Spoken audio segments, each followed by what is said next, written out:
The First Steps. The second Bhakti Yoga class for beginners, delivered at 228 West 39th Street, New York, on Monday evening, 16 December 1895, and recorded by Mr. Josiah J. Goodwin. The philosophers who wrote on Bhakti defined it as extreme love for God. Why a man should love God is the question to be solved, and until we understand that, we shall not be able to grasp the subject at all. There are two entirely different ideals of life.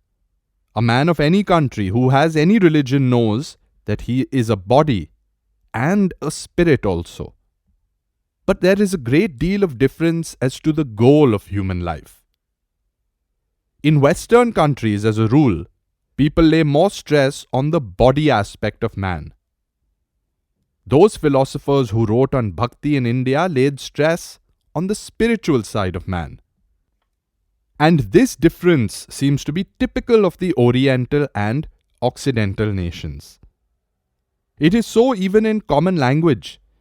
In England, when speaking of death, it is said, "A man gave up his ghost." In India, it is said, "A man gave up his body." The one idea is that man is a body and has a soul.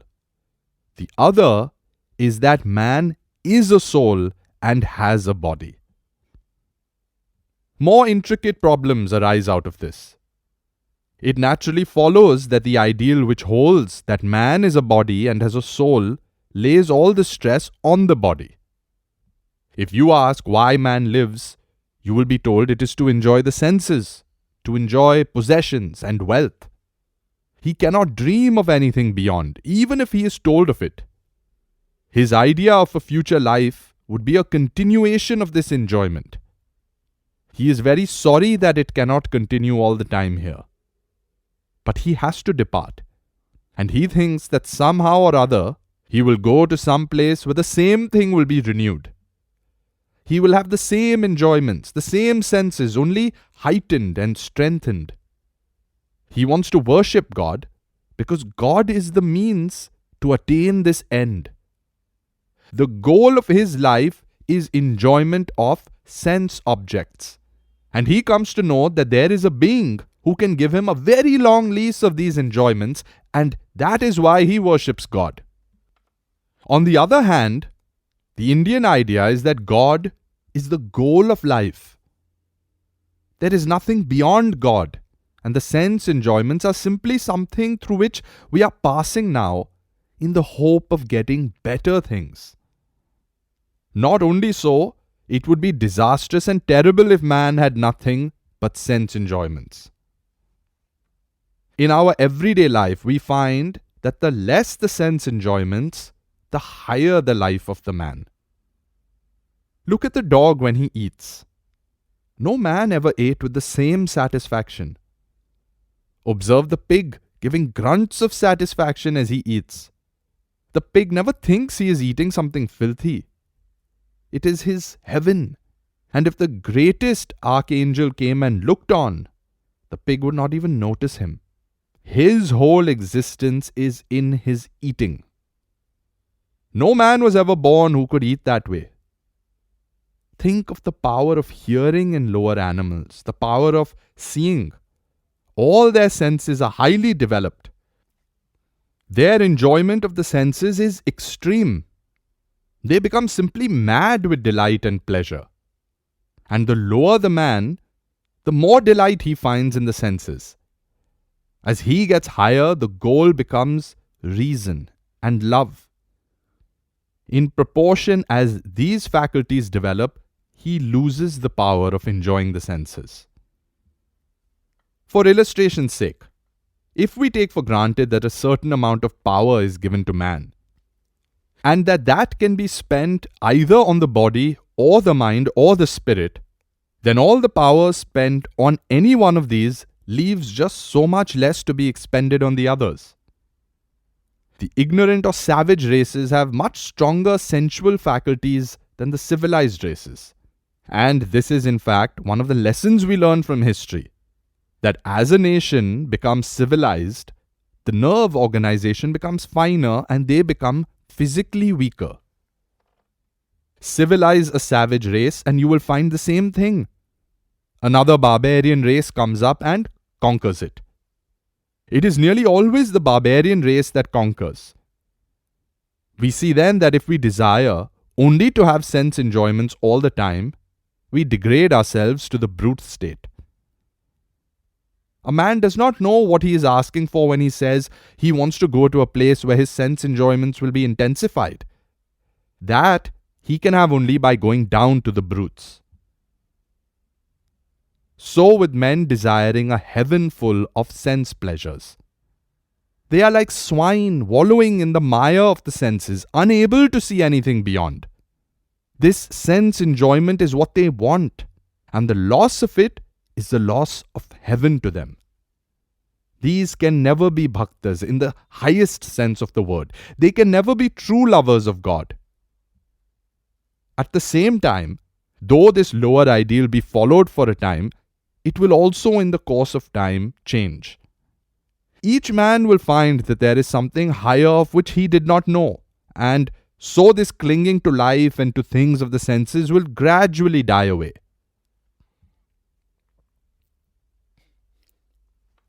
When I was a little boy at school, I had a fight with another schoolfellow about some sweetmeats, and he, being the stronger boy, snatched them from my hand. I remember the feeling I had. I thought that boy was the most wicked boy ever born, and that as soon as I grew strong enough, I would punish him. There was no punishment sufficient for his wickedness. We have both grown up now and we are fast friends. This world is full of babies to whom eating and drinking and all these little cakes are everything. They will dream of these cakes, and their idea of the future life is where these cakes will be plentiful. Think of the American Indian who believes that his future life will be in a place which is a very good hunting ground. Each one of us has an ideal of heaven just as we want it to be. But in course of time, as we grow older and see higher things, we catch higher glimpses beyond. But let us not dispense with our ideas of a future life in the ordinary way of modern times by not believing in anything. That is destruction. The agnostic who thus destroys everything is mistaken. The bhakta sees higher.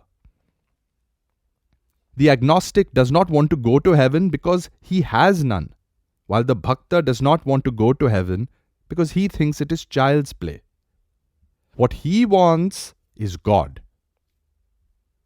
What can be a higher end than God?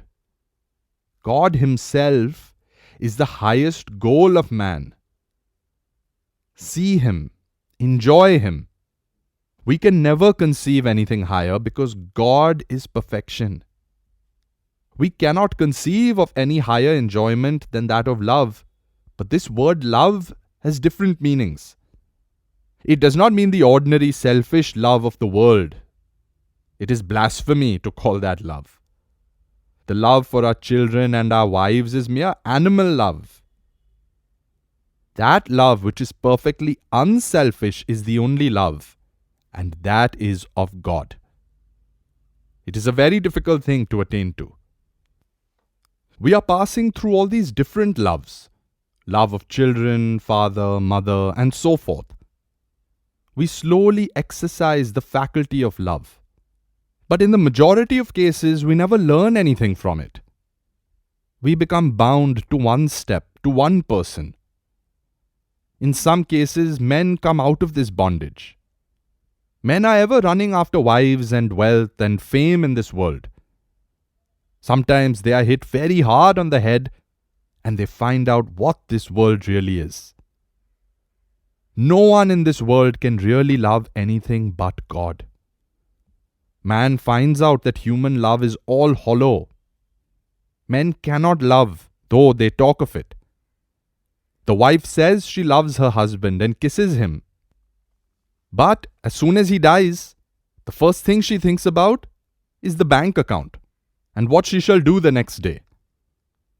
The husband loves the wife, But when she becomes sick and loses her beauty, or becomes haggard, or makes a mistake, he ceases to care for her. All the love of the world is hypocrisy and hollowness. A finite subject cannot love, nor can a finite object be loved. When the object of the love of a man is dying every moment, and his mind is also constantly changing as he grows, what eternal love can you expect to find in the world? There cannot be any real love but in God. Why then all these loves? These are mere stages. There is a power behind, impelling us forward. We do not know where to seek for the real object, but this love is sending us forward in search of it. Again and again we find out our mistake. We grasp something and find it slips through our fingers, and then we grasp something else. Thus on and on we go, till at last comes light. We come to God, the only one who loves. His love knows no change and is ever ready to take us in. How long would any of you bear with me if I injured you? He in whose mind is no anger, hatred, or envy, who never loses his balance, dies, or is born. Who is he but God? But the path to God is long and difficult, and very few people attain him. We are all babies struggling. Millions of people make a trade of religion. A few men in a century attain to that love of God, and the whole country becomes blessed and hallowed. When a son of God appears, a whole country becomes blessed. It is true that few such are born in any one century in the whole world, but all should strive to attain that love of God. Who knows, but you or I may be the next to attain it. Let us struggle, therefore. We say that a wife loves her husband. She thinks that her whole soul is absorbed in him. A baby comes, and half of it goes out to the baby, or more. She herself will feel that the same love of husband does not exist now. So with the father. We always find that when more intense objects of love come to us, the previous love slowly vanishes. Children at school think that some of their school fellows are the dearest beings that they have in life, or their fathers or mothers are so. Then comes the husband or wife, and immediately the old feeling disappears and the new love becomes uppermost. One star arises, another bigger one comes, and then a still bigger one, and at last the sun comes, and all the lesser lights vanish. That sun is God. The stars are the smaller loves.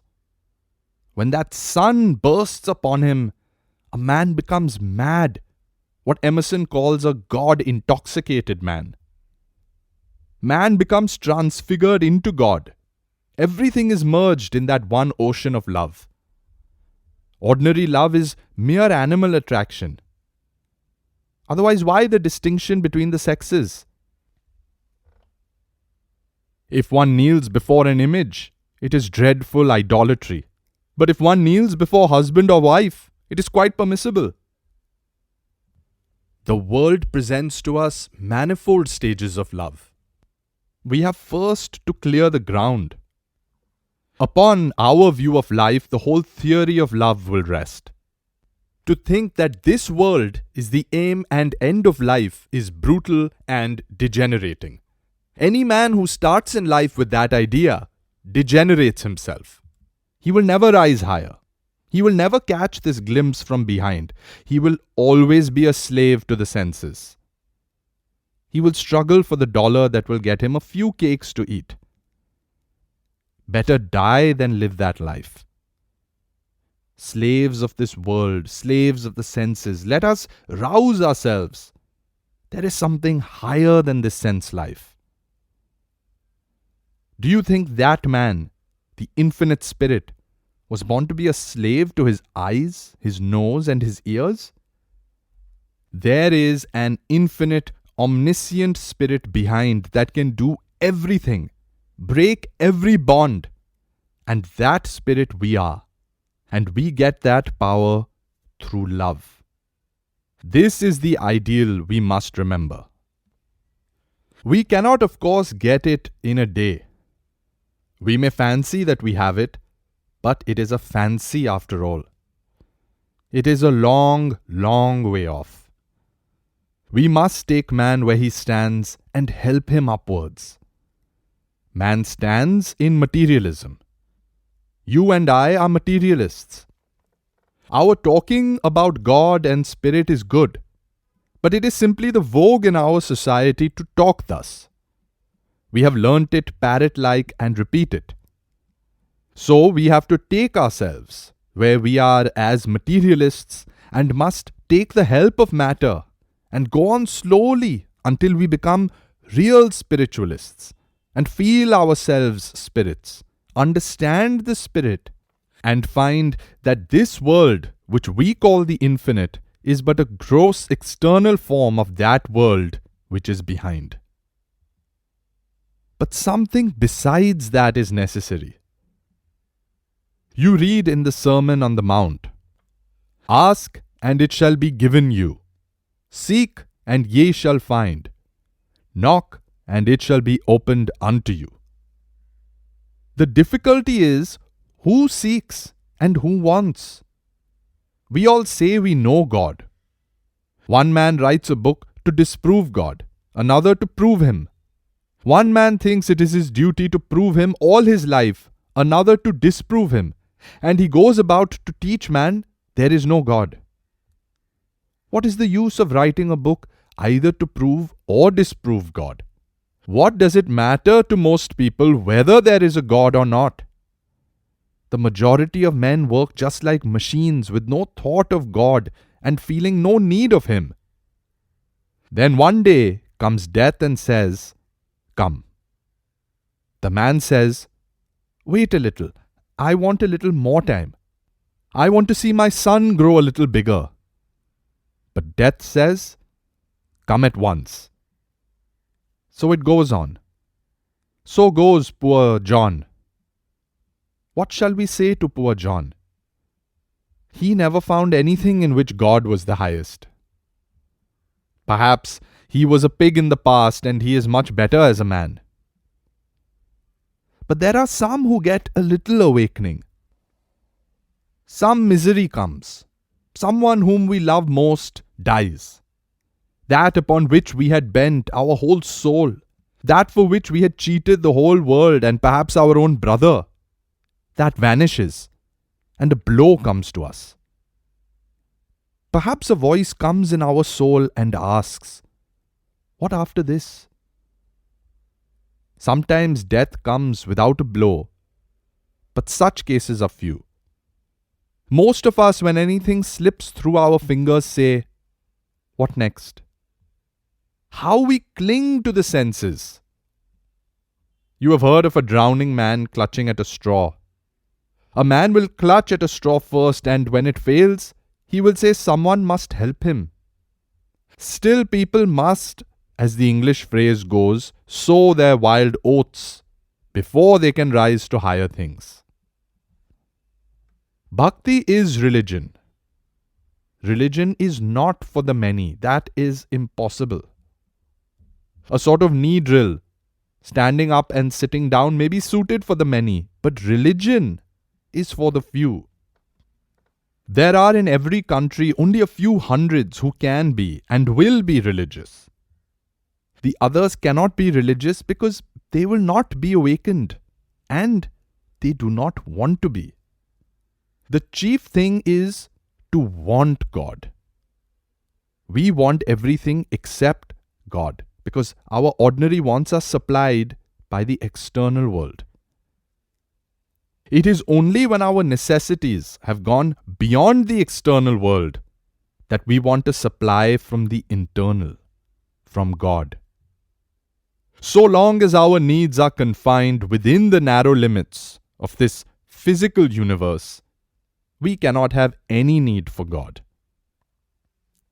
It is only when we have become satiated with everything there that we look beyond for a supply. It is only when the need is there that the demand will come.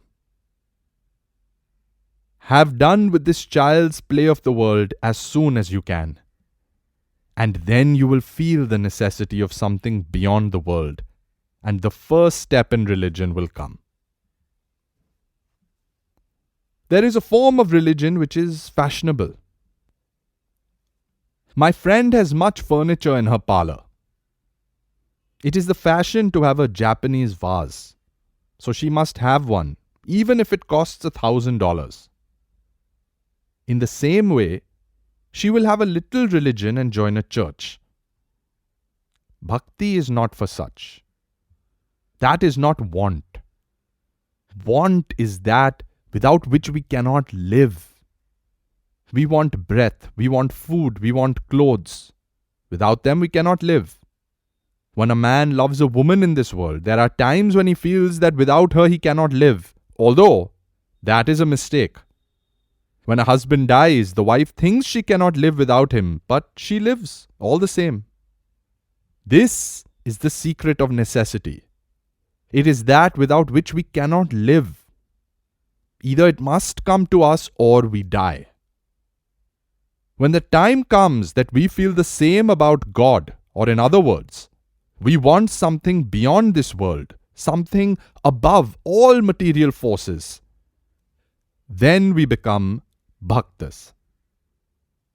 What are our little lives when for a moment the cloud passes away and we get one glimpse from beyond? And for that moment, all these lower desires seem like a drop in the ocean. Then the soul grows and feels the want of God and must have Him. The first step is, what do we want? Let us ask ourselves this question every day. Do we want God? You may read all the books in the universe, but this love is not to be had by the power of speech, not by the highest intellect, not by the study of various sciences. He who desires God will get love. Unto him God gives himself. Love is always mutual, reflective. You may hate me, and if I want to love you, you repulse me. But if I persist, in a month or a year, you are bound to love me. It is a well-known psychological phenomenon. As the loving wife thinks of her departed husband, with the same love we must desire the Lord, and then we will find God. And all the books and the various sciences would not be able to teach us anything. By reading books, we become parrots. No one becomes learned by reading books. If a man reads but one word of love, he indeed becomes learned. So we want first to get that desire. Let us ask ourselves each day, do we want God? When we begin to talk religion, and especially when we take a high position and begin to teach others, we must ask ourselves the same question. I find many times that I don't want God. I want bread more. I may go mad if I don't get a piece of bread. Many ladies will go mad if they don't get a diamond pin, but they do not have the same desire for God. They do not know the only reality that is in the universe. There is a proverb in our language. If I want to be a hunter, I'll hunt the rhinoceros. If I want to be a robber, I'll rob the king's treasury. What is the use of robbing beggars or hunting ants? So if you want to love, love God. Who cares for these things of the world? I am a rather plain-spoken man, but I mean well. I want to tell you the truth. I don't want to flatter you. It is not my business. If I had wanted to do that, I would have opened a fashionable church on Fifth Avenue. You are like my children. I want to tell you the truth. This world is utterly false. All the great teachers of the world found that out. There is no way out of it but through God. He is the goal of our life. All ideas that the world is the goal of life are pernicious. This world and this body have their own value, a secondary value as a means to an end. But the world should not be the end. Unfortunately, too often we make the world the end and God the means. We find people going to church and saying, God, give me such and such. God, heal my disease. They want nice, healthy bodies, and because they hear that someone will do this work for them, they go and pray to him. It is better to be an atheist than to have such an idea of religion. As I have told you, this bhakti is the highest ideal. I don't know whether we shall reach it or not in millions of years to come, but we must make it our highest ideal. Make our senses aim at the highest.